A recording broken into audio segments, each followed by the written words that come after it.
शिक्षक, सुखदुःखाच्या जंगलामध्ये वाट दाखवणारा शिक्षक, प्रत्येक बुडणाऱ्या क्षणाला काट दाखवणारा शिक्षक, आयुष्याला हिमतीने जगायला शिकवणारा शिक्षक, मनातल्या नैराश्याला आशेच्या दिशेने झुकवणारा शिक्षक, प्रत्येक अडखळणाऱ्या पावलावर हात देणारा शिक्षक, जीवनाच्या समविषम प्रवाहात साथ देणारा शिक्षक, स्वतःतलं अस्तित्व ओळखायला लावणारा शिक्षक, विद्यार्थ्यांच्या भल्यासाठी पुढे सरसावणारा शिक्षक, आयुष्यातल्या अंधारात उजेडासारखा भासणारा शिक्षक, देव, आई आणि वडिलांसारखा आधार असणारा शिक्षक.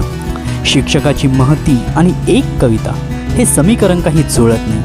कितीही सांगण्याचा प्रयत्न केला तरी शब्दांचं गाठोडं पुरत नाही. तुम्ही दाखवलेल्या विश्वासाला सार्थ ठरेल ही एकच देवाचरणी इच्छा. सर, तुम्हाला शिक्षक दिनाच्या खूप खूप शुभेच्छा.